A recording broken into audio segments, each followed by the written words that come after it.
नाही करू नये असं माझं म्हणणं आहे. बरोबर. मी नेहमी उदाहरण सांगतो आणि अनेक लोकांच्याकडून तुम्ही ऐकलं असेल की विश्वरत्न बोधिसत्व डॉक्टर बाबासाहेब आंबेडकर यांना लहानपणापासून ज्या ज्या समूहांनी त्रास दिला त्यांचं जगणं सुद्धा मुश्किल करून टाकलं. शिक्षण त्यांना कसं मिळणार नाही याची व्यवस्था करायचा प्रयत्न केला. पण संविधान बनवण्याची किंवा संविधान निर्माण करण्याची वेळ ज्यावेळी आली, त्यांना संधी ज्यावेळी मिळाली, त्यावेळेला ज्या ज्या समूहांनी त्यांना त्रास दिला त्यांच्याबद्दल बाबासाहेबांनी किंचितही द्वेष न बाळगता सगळ्यांना न्याय देण्याचा प्रयत्न केला. हे आपण मान्य करतो की नाही? आपण मातंगांच्या विरोधामध्ये नाहीच आहोत. आपण या सरकारने जे षडयंत्र केलेलं आहे ना, त्या सरकारच्या विरोधामध्ये आहोत. आपलं आंदोलन किंवा आपलं म्हणणं जे आहे हे सरकारच्या विरोधामध्ये आहे. ज्यांना काही कळतच नाही त्यांच्याबद्दल द्वेष करून त्यांना शिव्या देऊन काय उपयोग आहे? ते मूर्खच आहेत, माझं स्पष्ट म्हणणं आहे. पण त्यांच्या मूर्खतेवर त्यांना शहाणं करणं हा उपाय आपल्याकडे आहे. आणि ते म्हणतायत ना की मोठ्या भावानं आमचं सगळं खाल्लं म्हणतायत ना, आता मोठा भाऊ म्हणून आपण त्यांना शहाणं करण्याचा प्रयत्न करूया. संविधानात्मक त्यांचे अधिकार त्यांना मिळण्याला कुणाचाही आक्षेप नाही. परंतु संविधानाच्या तरतुदींच्या बाहेर जाऊन म्हणजे 1 ऑगस्ट 2024 जो निकाल म्हणूया किंवा निर्देश म्हणूया, सूचना आहे, ती सूचना इथे मोठमोठे वकील बसले आहेत, मला कदाचित चूक असेल, पण त्या सुप्रीम कोर्टाच्या त्या निर्णयामध्ये काय सांगितलं होतं की असं असं व्हावं आणि हा अधिकार उपवर्गीय करण्याचा अधिकार राज्य सरकारनं आहे. ज्या राज्य सरकारनं वाटेल त्यांनी तो करू शकतात, त्याची अंमलबजावणी करावी. हे फडणवीस साहेबाला काय किडा आहे बरोबर? इथं आमच्या इथं व्हायलाच पाहिजे. तर आपला लढा जो आहे तो ह्या अशा पद्धतीने जो विचार करणारं सरकार आहे त्याच्या विरोधामध्ये आहे. आमच्यामध्ये फूट पडते का नाही पडते हा भाग वेगळा. आणि तसंही आपण खूपच ह्यानी बोलतो, खूप मोठेपणाची भूमिका घेतो, आपण उदारपणाची भूमिका घेतो. कधी होते आपल्या बरोबर दादा? 100%. नाही, कशी भूमिका मांडली तीच बरोबर आहे. नाही तर त्यांचे आपण आपल्या मधनं आता ते दूरच जातील अशी भीती पाहिल्याचं कारण काय? त्यांच्याही काही मजबुरी असतील, त्यांच्या नेत्यांच्या काही मजबुरी असतील. आम्ही आमच्या समूहाला सोडून जातो का? नाही जाणार. त्यांच्याही नेते त्यांच्या समूहाला जाऊन दूर सोडून जाऊ शकत नाही. त्यांना माहिती आहे त्यांना की हे चुकतंय, पण करणार का? तेव्हा आपण, माझी विनंती आपल्या सर्वांना की त्यांचा कुणाचाही द्वेष करायचं कारण नाही. बरं, त्यांची भाषा अशी असते, आपले काही तरुण कार्यकर्ते बोलले ते खरं आहे, त्यांची भाषाच अशी असते की तुम्ही चिडलं पाहिजे, भावनात्मक दृष्ट्या तुम्ही डिस्टर्ब झाला पाहिजे. हा त्यांचा प्रयत्न आहे, तो त्यांचा स्वतःचा आहे का करणाऱ्यांचा? त्यांना करायला लावणाऱ्यांचा आहे. आणि आपण भावनाशील झालो की आपण मग उद्रेक करतो. आपण भावनाशील होता कामा नये. आपण संविधानात्मक विचार केला पाहिजे, विवेकाच्या दृष्टीनेच विचार केला पाहिजे, आपण मानवतेच्या दृष्टिकोनातूनच विचार केला पाहिजे, आपण आपले ते बांधव आहेत अशाच पद्धतीने विचार केला पाहिजे. एक बांधव चुकतोय म्हणून त्याला लगेच कानफडत लावण्याचं काही कारण नाही, त्याला जरा समजावून सांगूया. द्वेषाने आपण तथागताची बनवणी आहे ना, आहे की नाही? तथागताची अनुयायी आपण आहोत की नाही? नक्की.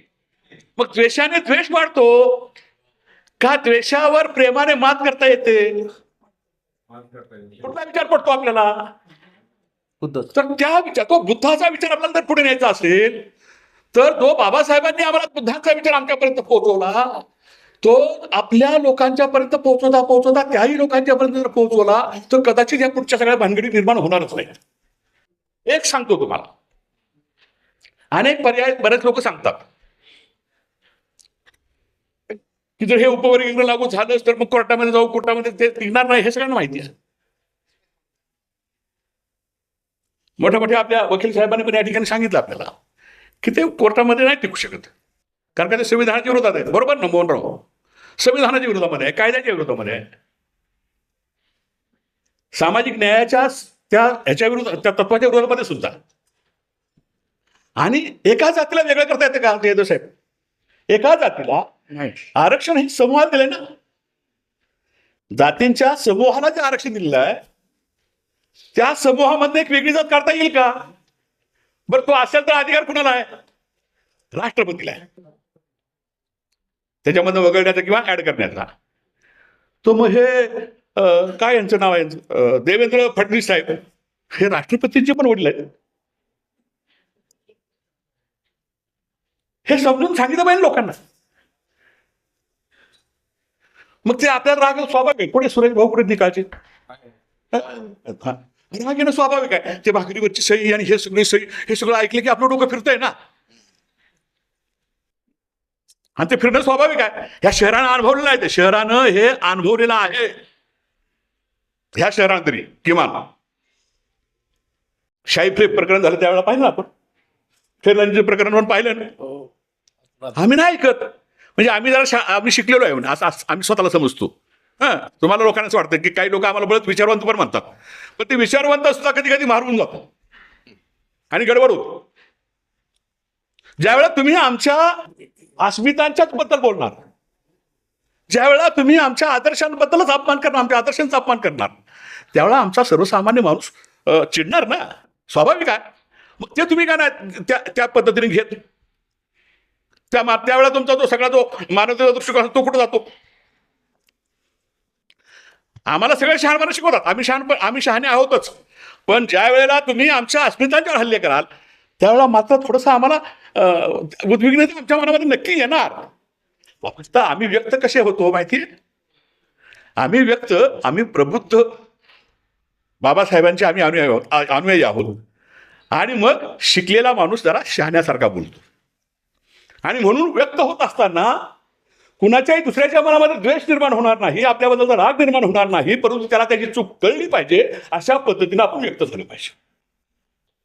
ही व्यक्त होण्याची जी आपली जी भूमिका, ती भूमिका आपण कधीही कुठेही सोडता कामा नये. आपण हे सांगितलं पाहिजे की बाबासाहेबांनी महाराजांच्या परिषदा जेवढ्या घेतल्या तेवढ्याच किंबहुना त्याच्यापेक्षा एखादी जास्त मातंगांच्या पण परिषदा घेतल्या.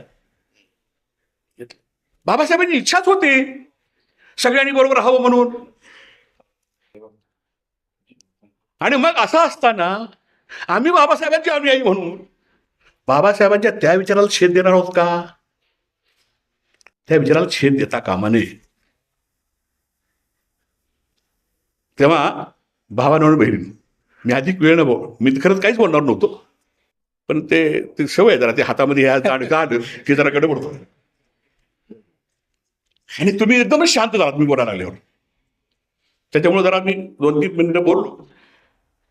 ह्या उपवर्गीकरणाच्या विरोधामध्ये आपण आहोतच. 1 लाख जे अपील त्याच्या विरोधामध्ये जे मतं नोंदवली गेली, 1 लाखाने जे हे केले, काय त्याला म्हणतो आपण, हरकती नोंदवल्या, त्यातल्या 85,000 हरकती ह्या उपवर्गीकरणाच्या विरोधामध्ये आहेत. संजय भाऊ बरोबर ना? आणि 85,000 म्हणजे 85% लोक विरोधामध्ये असताना सुद्धा जर ही जी अंमलबजावणी झाली तर त्या फडणवीसचं खाली डोकं वर पाय केल्याशिवाय आम्ही. लोकशाही कशाला म्हणतात, बहुमत कशाला म्हणतात, लोकांच्या भावना कशाला म्हणतात, बहुसंख्यांच्या म्हणण्याला काय अर्थ आहे की नाही? आणि या 85,000 लोकांची वैयक्तिक सुनावणी घेतली पाहिजे, हा नियम आहे.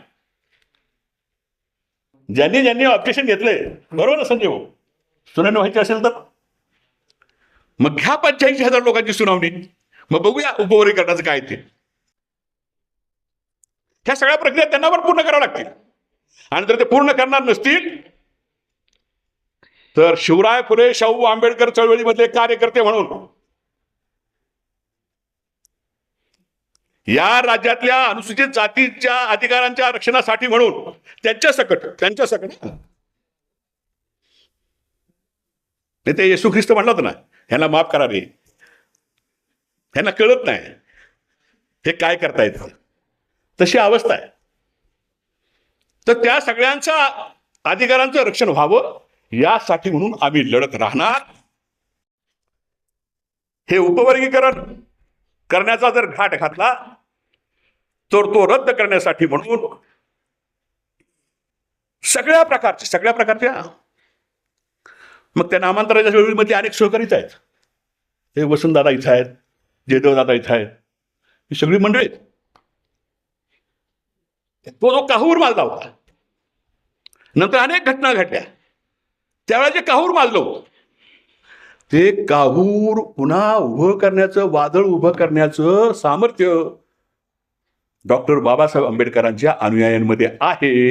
हे पुन्हा एकदा सिद्ध करावं लागेल. पुन्हा एकदा हे सामुदायिक प्रयत्न आपल्याला करावे लागतील.